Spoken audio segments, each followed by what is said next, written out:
Halo guys, welcome back to my YouTube channel. Udah ala-ala YouTuber nih ya, teman-teman. Oke, jadi aku mau ngapain sih di sini? Aku bakal jawab Q&A dari teman-teman nih tentang penelusuran bibit unggul. PBUB, PPUTM, PPUK, kayak gitu teman-teman. Aku bakal kupas tuntas Q&A-nya. Karena ini sering banget ditanyain sama teman-teman nih. Padahal juga udah ada sebenarnya, makanya akan aku jawabnya, aku bantu jawab nih ya. Teman-teman nanti kalau masih ada pertanyaan, boleh banget ditanyain di kolom komentar ya, nanti aku juga jawab. Mungkin ini akan aku bagi jadi 2 part kali ya, kalau kebanyakan. Ini aku udah list ada 35 pertanyaan yang udah aku list, baik dari DM Instagramku, dari TikTok, kayak gitu.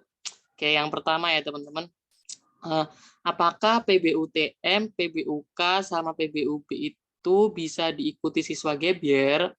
Nah, jawabannya adalah tidak bisa untuk gap year. Nah, yang bisa itu cuma PBUB, klaster, olahraga, dan seni, teman-teman. Nah, kalau teman-teman lihat di klaster olahraga dan juga seni, itu boleh atau bisa banget diikutin sama teman-teman yang gap year. Kalau nggak salah yang olahraga bisa diikutin kayak gitu. Itu yang PBUB yang klaster olahraga. Coba dicek lagi di webnya, bisa buat angkatan 2021 dan 2022. Nah, untuk yang lainnya PBUTM, PBUK, PBUSMAK itu nggak bisa ya teman-teman, nggak bisa buat teman-teman yang gap year kayak gitu. Terus pertanyaan yang kedua yaitu, apakah pembayaran 275 itu untuk satu prodi atau buat 2 prodi gitu kan? Sorry ya, ada yang lewat. Nah, itu jawabannya adalah buat 2 prodi teman-teman. Jadi ketika teman-teman udah pilih buat ikutan seleksi PPUTM atau PPUK ataupun PPUB itu sesuai dengan biayanya. Nah, itu pilihan prodinya ada 2. Jadi misalnya ikutan PPUB tapi cuma pilih satu prodi, tetap bayarnya tetap 275 gitu. Jadi dimanfaatin aja sebaik-baiknya buat pilihan jurusannya, buat 2 prodi ya teman-teman. Oke, next selanjutnya ada bagaimana cara mendapatkan surat keterangan penghasilan orang tua jika orang tua petani ataupun buruh. Nah, caranya gampang banget teman-teman, tinggal datang ke kelurahan terdekat ataupun ke kecamatan teman-teman nih. Nah, ke kelurahan teman-teman atau ke kecamatan. Nah, bilang aja ke petugasnya kalau minta surat keterangan penghasilan yang akan digunakan untuk keperluan mendaftar PBU misalnya kayak gitu. Nah, pastinya pihak kantor desa ataupun kantor kecamatan juga udah paham gimana sih formatnya kayak gitu. Nah, semisal teman-teman ditanyain formatnya gimana, ya udah teman-teman kasih aja formatnya gitu. Misalkan ya coba untuk cari di internet aja format surat keterangan penghasilan itu seperti apa. Nah, nanti dikasihkan ke kelurahan, tapi seharusnya kelurahan ataupun kecamatan juga udah paham buat format-formatnya. Oke, next ya. Oke, bagaimana jika ibu tidak bekerja? Nah, bagaimana dengan slip gajinya? Nah, bisa banget teman-teman kasih aja surat keterangan penghasilan tadi, gajinya 0 kayak gitu kan, harus ada kan itu Kak. Kalau nggak salah formnya harus diisi kan. Berarti harus ngisi surat keterangan penghasilannya 0 gitu. Karena tidak bekerja. Terus selanjutnya, apakah di BBUTM itu bisa pakai kartu selain KIP? Nah, jawabannya bisa banget teman-teman, bisa banget pakai kartu kesetaraan sosial ataupun kartu PKH, terus kartu daerah yang menyatakan bahwa menerima beasiswa daerah kayak gitu-gitu, kayak misalnya kartu Jakarta Pintar kayak gitu. Nah, itu bisa banget buat diikutin kayak gitu. Nah, nyambung ke pertanyaan selanjutnya yaitu eh, apakah bisa diikuti oleh calon mahasiswa yang tidak punya KIP buat BPUTM? Nah, jawabannya bisa banget teman-teman. Nah, kalau teman-teman baca atau buka di persyaratan umum di webnya UGM itu adalah menyatakan yang pertama adalah mempunyai surat-surat kayak KIP, KK, PKH, dan lain sebagainya itu. Terus atau nomor 2 itu adalah berpenghasilan kurang dari 4 juta kalau nggak salah atau berapa, nanti teman-teman lihat aja di sana.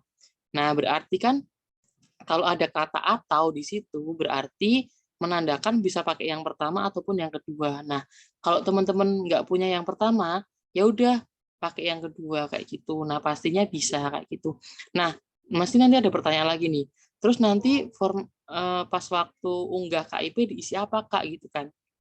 Nah, karena tadi kita menyatakan bahwa gaji orang tua kita itu kurang dari 4 juta kayak gitu kan.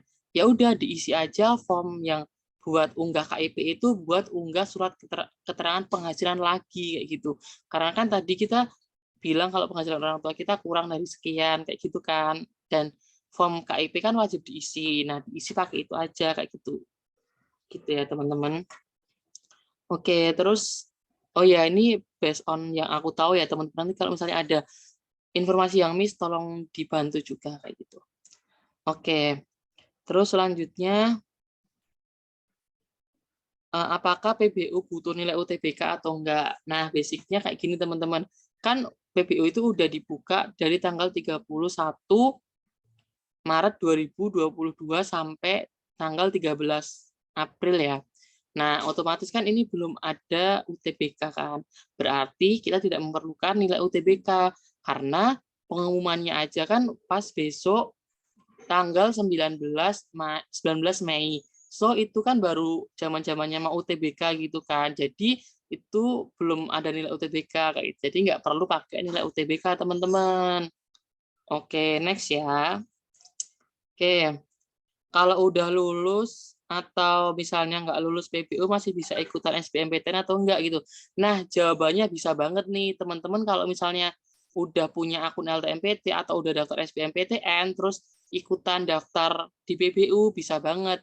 Walaupun nantinya bakal keterima ataupun enggak keterima di PBU pun masih bisa SBMPTN gitu. Semisal teman-teman nggak bisa atau nggak keterima di PBU GM ini. Nah, teman-teman masih punya kesempatan buat ikutan SBM seperti yang udah teman-teman pilih kayak gitu. Jadi nggak ngaruh ya teman-teman. Mau ikut SBM mau enggak, is oke okay, gitu. Terus habis itu PBUTM bisa milih S1 semuanya nggak sih, pilihan 1 or 2-nya gitu. Jawabannya bisa banget teman-teman. Kan itu udah kita disuruh milih dua pilihan kan. SV sama S1. Nah, jika teman-teman menghendakinya cuma pilihan pertama aja yang S1, ya udah pilihan pertamanya S1. Terus pilihan keduanya kalau menghendaki D4 ya udah pilih D4 kayak gitu. Tapi semisalnya teman-teman pilihnya S1 semua ya nggak apa-apa. Gitu pilih aja yang S1 semuanya, terus yang D4-nya nggak dipilih atau nggak dimasukin itu bisa banget, bebas ya teman-teman, sesuai dengan seleranya teman-teman atau keinginannya. Atau misalnya dibalik nih, D4-nya pilihan pertama juga bisa, S1-nya pilihan kedua kayak gitu. Oke, next. Kak, kalau ortu nggak ada dan adanya nenek, pensiun, surat penghasilannya gimana? Nah, bisa banget teman-teman pakai surat penghasilannya itu dari keterangan pensiunnya tadi. Kan ini case-nya adalah nenek pensiunan. Nah, berarti kan punya slip gaji atau surat yang menyatakan bahwa nenek teman-teman ini punya penghasilan kayak gitu. Nah, bisa banget pakai itu gitu ya. Atau enggak minta surat keterangan aja di desa kalau penghasilannya dari pensiun kayak gitu tuh bisa banget. Oke, terus ya teman-teman. Nah, kalau kartu Indonesia Pintar, KHKKS, PKH, KJP, dan lain sebagainya itu pilihnya satu atau boleh semuanya, Kak, gitu. Nah, jawabannya pilihannya adalah satu aja, teman-teman. Yang sekiranya masuk, langsung dimasukin aja. Kalau misalnya punya KIP atau KPJ, ya udah pilih aja yang menurut teman-teman bisa dimasukin gitu. Bebas kok, yang penting surat keterangan, maksudnya yang penting ada itunya gitu. Jadi bebas ya teman-teman mau masukin yang mana kayak gitu. Jadi ya udah langsung aja dipilih gitu. Oke, next ya. PBUK ada uang pangkal nggak nih Kak? Wah, PBUK ya teman-teman. Nah, PBUK itu kan basicnya dari perusahaan ya. Tentunya perusahaan kan udah punya kerjasama sama UGM. Nah, kalau dilihat dari webnya, itu ada semacam uang pangkal. Tapi aku nggak tahu ya nyebutinnya uang pangkal atau apa. Jadi kayak ada kok, ada uang bayarnya dulu gitu. Dan juga UKT dari PBUK ini adalah UKT tertinggi dari masing-masing fakultasnya gitu. Misalnya di teknik tertinggi misalnya 15 juta atau 16 juta, ya udah berarti nanti yang dari PBUK dapatnya yang itu gitu. Itu sih teman-teman, ada kok di webnya UGM itu ada daftarnya kayak gitu, berapa uangnya gitu-gitu ada. Tapi buat PBUB, PBUTM, PBUSMK nggak ada, dan juga buat SNM, SBM ataupun mandiri lainnya juga nggak ada uang pangkal. Oke. Kalau pilih salah satu jurusan aja boleh nggak sih, Kak? Boleh banget teman-teman, tadi kan udah dibilang kalau misalnya bebas mau pilih pilihan pertama atau pilihan kedua kayak gitu, Kak. Jadi boleh banget buat milih gitu. Teman-teman pengennya pilihan satu atau dua kayak gitu. Satu aja atau dua itu boleh banget buat milih salah satu ataupun dua-duanya gitu. Oke, next ya. Kak, di persyaratan orang tuanya harus lulusan D4 atau S1 gitu kan. Nah, ini salah teman-teman. Teman-teman tolong dicermati lagi di persyaratan.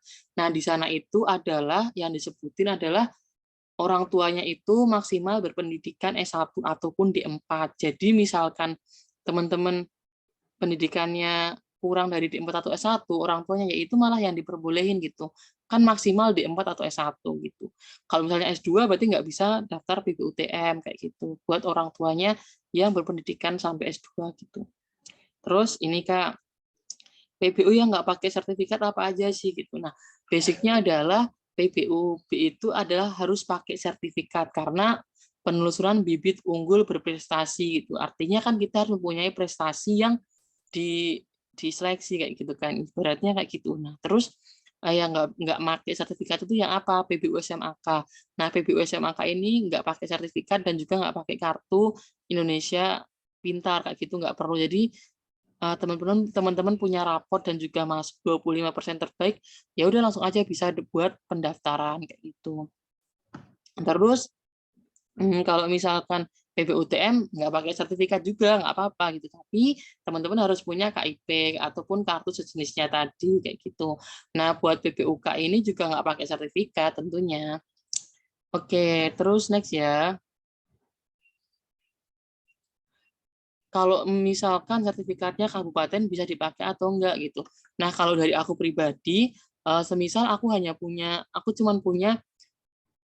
cuman punya prestasi ataupun sertifikat kabupaten saja. Nah, aku bakal masukin teman-teman karena apa? Menurutku kalau kita misalkan kita kan lagi pendaftaran ya, bakal diseleksi yang terbaik gitu. Kalau kita nggak pakai sertifikat ataupun kita sebenarnya punya sertifikat tapi nggak kita masukin kan sangat disayangkan gitu ya. Padahal kan sertifikat bisa jadi nilai plus buat kita buat nunjukin ke penyeleksi bahwa kita tuh berprestasi loh kayak gitu. Nah, jadi saranku yang nggak punya sertifikat ataupun yang punya sertifikat kabupaten dimasukin aja kayak gitu. Oke, ini buat part satunya ya teman-teman. Tungguin part 2-nya.